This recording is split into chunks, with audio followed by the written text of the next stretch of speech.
I always thought the woods were quiet, until I realized someone had been watching me for weeks. I froze, clutching my basket. The North Pond Hermit. He was a local legend. A man who supposedly lived in the woods and stole from cabins to survive. Some thought he was a myth. Others swore they'd seen him. A woman behind the counter, her apron stained with coffee, leaned in and whispered, "He don't hurt nobody, but it's creepy knowing he's out there watching." My skin prickled.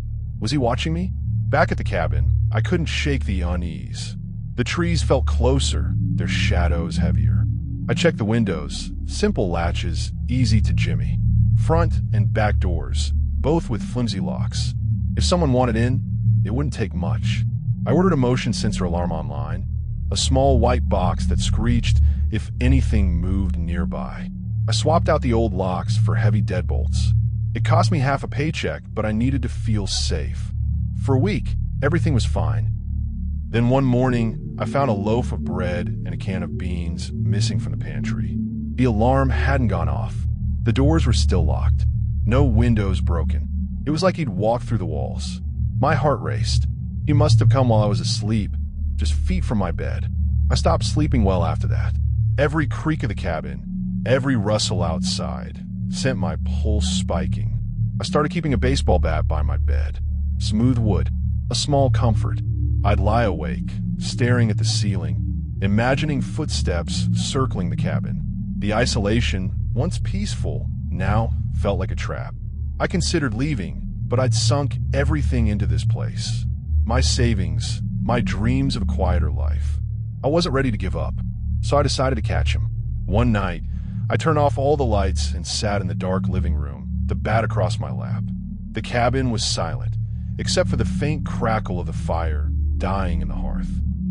I'd propped a chair under the front door handle and left the back door unlocked. Risky bait. If he was coming, that's where he'd try. I waited, eyes locked on the door. My hands were sweaty around the bat. The clock on the mantel ticked past midnight. Then one, then two. My eyelids grew heavy, but I forced them open, sipping cold coffee to stay alert. Just as I thought I couldn't stay awake any longer, I heard it, a soft scrape, like a boot brushing the wooden steps outside. My breath caught.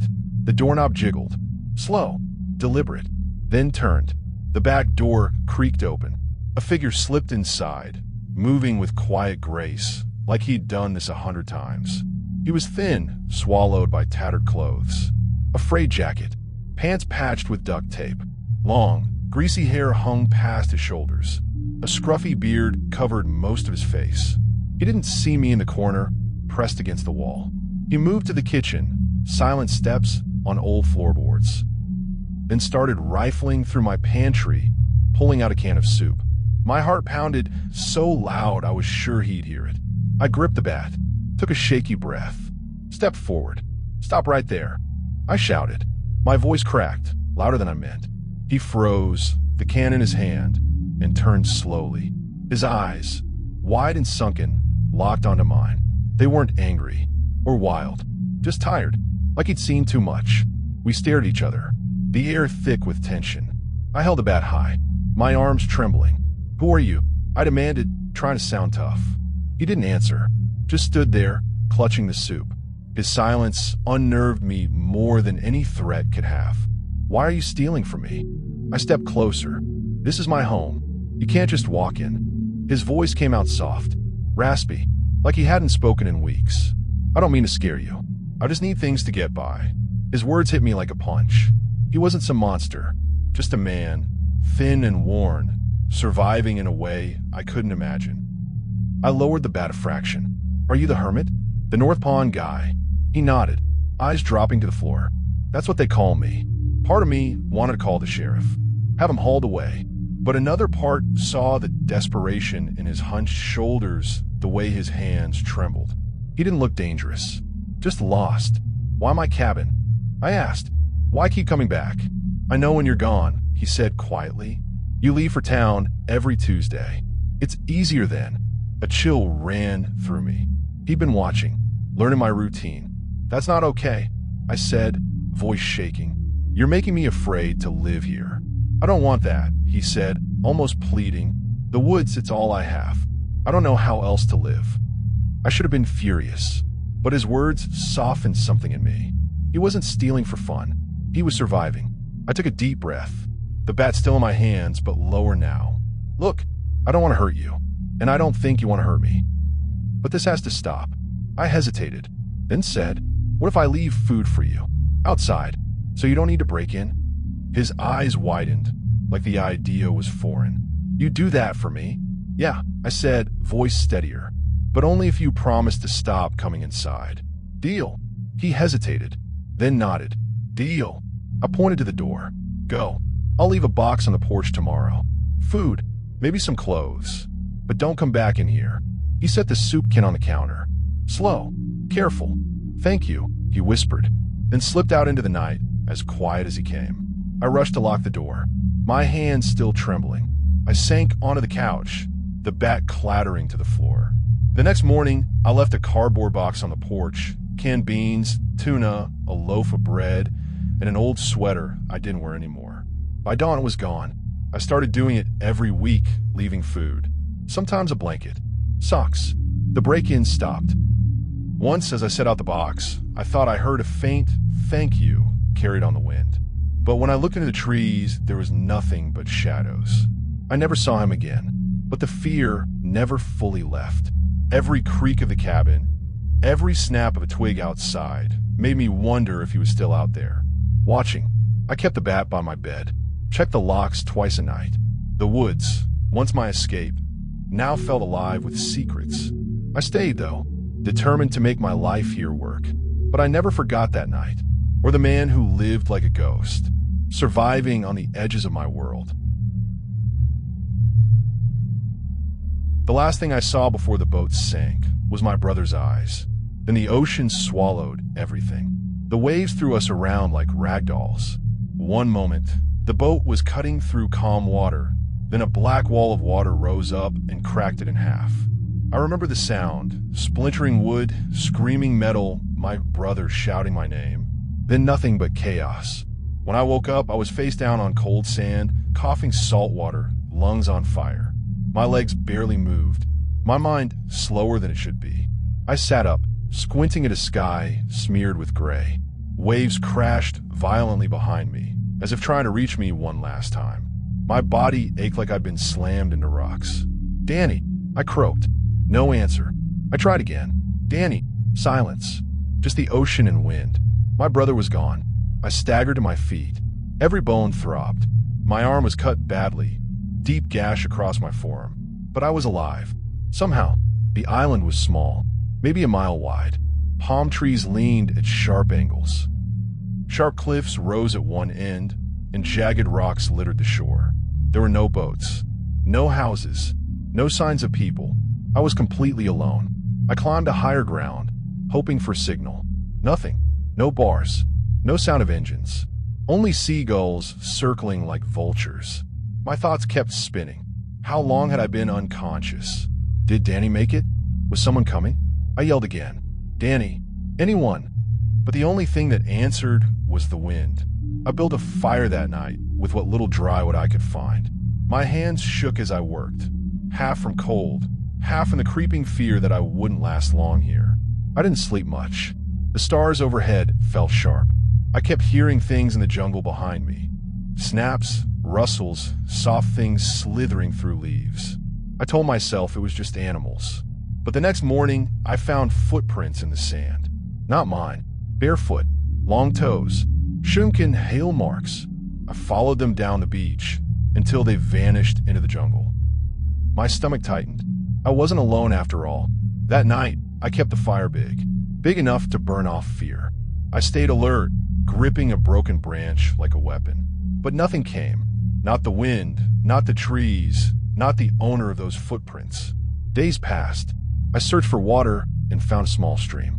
I gathered fruit, speared fish, rationed what I could. But the footprints kept returning. Every morning, new ones. Circling my camp, watching. They were always fresh, always close. But I never saw who made them. Then one night, I did. It was almost dawn. The fire had burned low. I sat wrapped in leaves, eyes heavy, when I heard it, soft breathing. Not animal, human. I turned slowly. There, at the edge of the tree line, crouched a figure. Thin, naked, skin dark, encrusted with dirt. Hair wild like a nest. Eyes glowing faint in the firelight. We locked eyes. He didn't flinch, didn't move, just watched. I stood slowly. "Hey," I called out. "Who are you?" No answer, just silence. Then, without a word, he vanished into the trees. The next day, I built a perimeter with thorny branches. I sharpened sticks and lined them around the camp. I was being hunted or studied. Either way, I had to stay alert. More days passed. I was losing track. My voice turned hoarse from yelling. My ribs started to show. My sleep? Broken. Then on the 12th night, I woke to the fire out. Pitch darkness. A cold breath on my neck. I turned, fast, swinging the stick blindly. Nothing, but the footprints were there. All around me. Deep. Close. He'd been standing over me. I screamed. Lit the fire again. Didn't sleep the rest of the night. The next day, I found something new. Near the stream, a necklace. Handmade. Woven from seaweed and shells. It wasn't mine. He'd left it for me. A gift or a warning. I took it, hung it by the fire. Let him know I saw it. That night, he came back. Closer than ever. This time he spoke. "You shouldn't be here," he rasped. Voice dry as leaves. "This place isn't for you." "Who are you?" I demanded. "I was you," he said, stepping into the light. His skin was leathery. His eyes sunken. "I crashed here 23 years ago." My mouth went dry. "What happened to you?" He smiled, but it was wrong. Crooked. Cracked. "I became the island. And soon you will too." I backed away. "I'm not staying here." "There is no leaving," he whispered. "There never was." And then, he vanished again. The next morning, a boat was on the horizon. I ran to the shore, waved frantically, screamed until my voice broke. They saw me. The boat turned. Came fast. It was real. A rescue. When they pulled me aboard, I collapsed in their arms, crying. The captain looked at me, concerned. "You're lucky we found you. This island's not even on our map."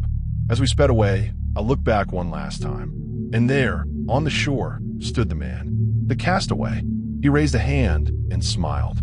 But his eyes weren't on me. They were on the necklace, still around my neck.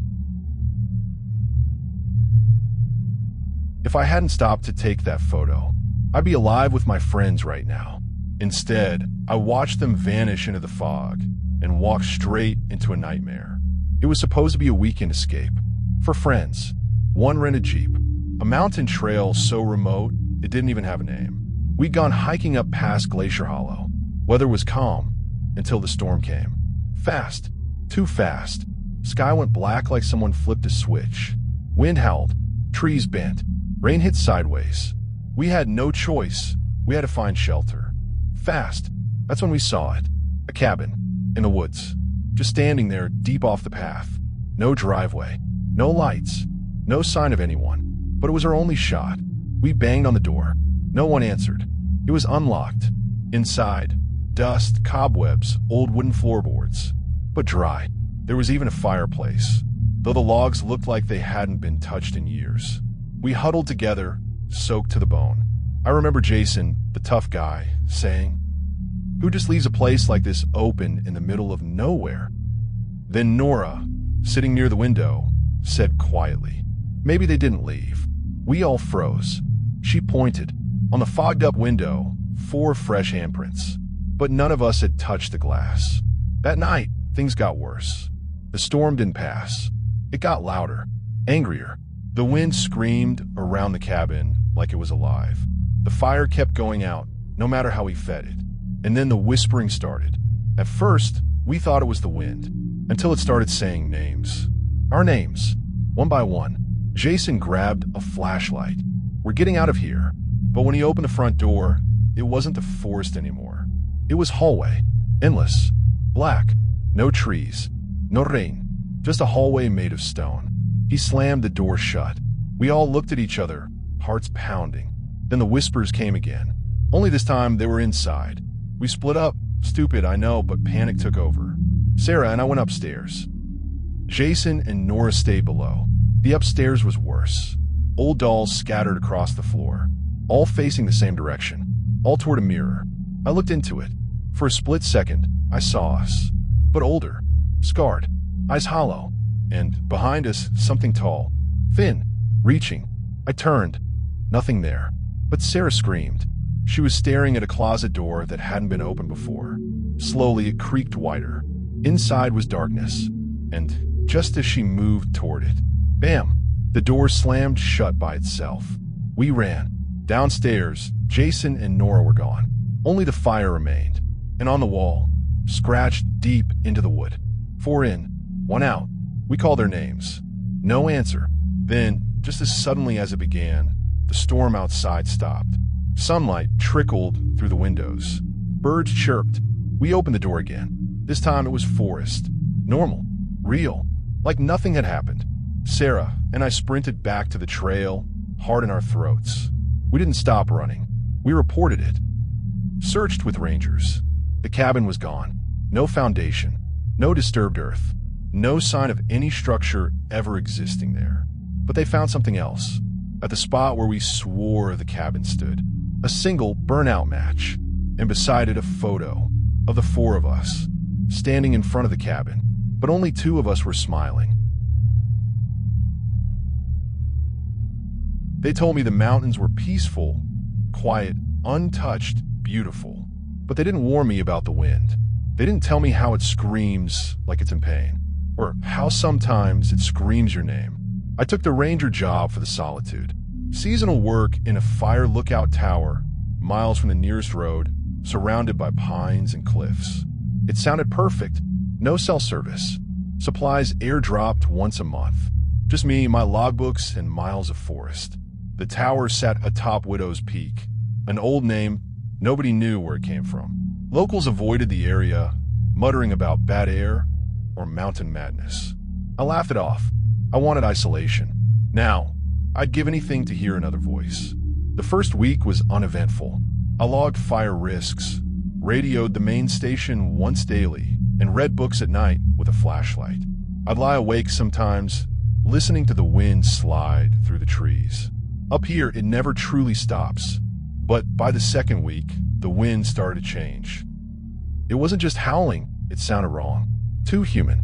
At night, I'd hear it rise and twist like it had a mouth.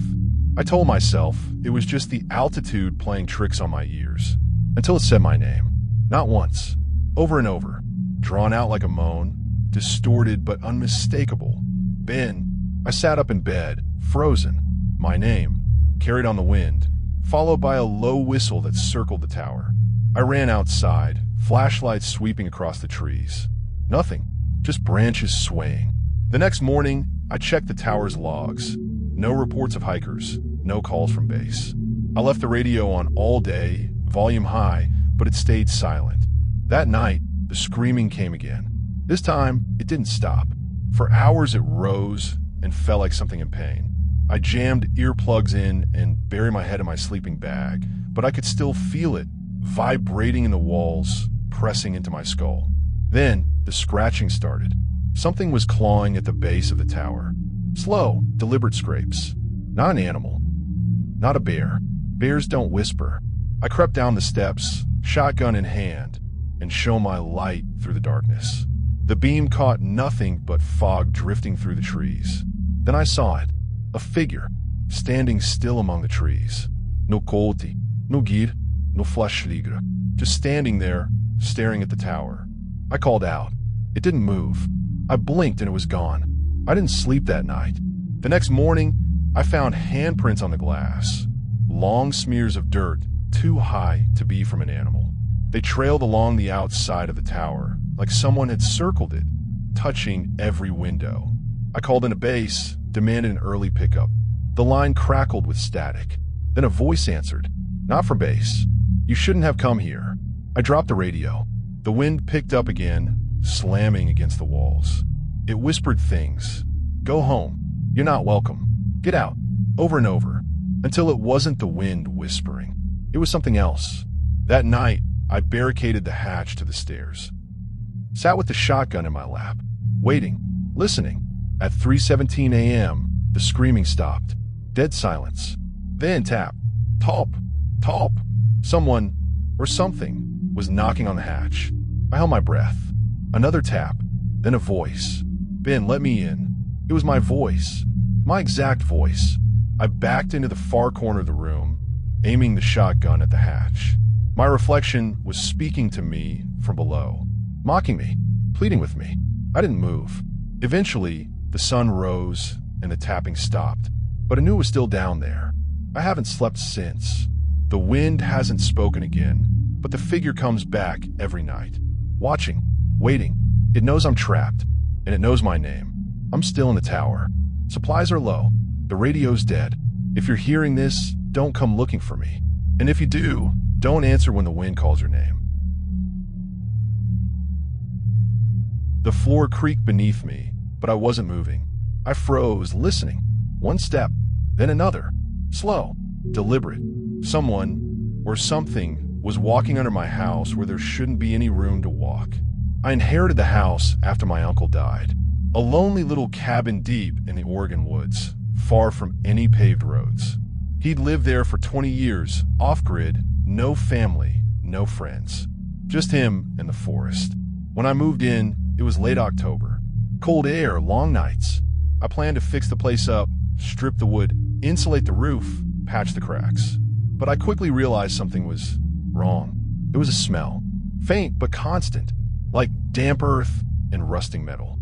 It came from the floorboards in the living room, specifically one warped plank near the fireplace. I tried pulling it up, but it wouldn't budge, so I ignored it. The first night, I was woken up by footsteps. Not outside, inside, below. I sat upright in bed, heart hammering. The floor groaned softly. Step, step, pause. Step, then silence. I grabbed a flashlight and swept the floor. Nothing. No signs of an animal. No crawl space. No vents. But it happened again the next night. And the one after that. Always just after midnight. Always beneath the floorboards. I tore up every loose plank I could, expecting to find a raccoon den or a collapsed pipe. But instead, I found darkness. Not just a crawl space, but a narrow, man-made tunnel dug into the soil. Less than 3 feet tall, lined with rotting wooden slats. I stared into it, breath caught in my throat.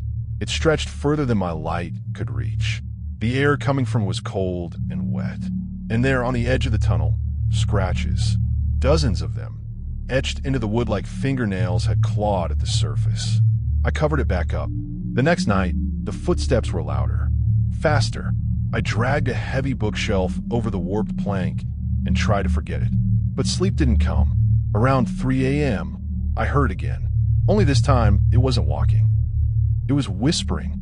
I couldn't make out the words, just the hiss of breath and a faint scrape like fingernails dragging across dirt. Then something knocked against the wood from below.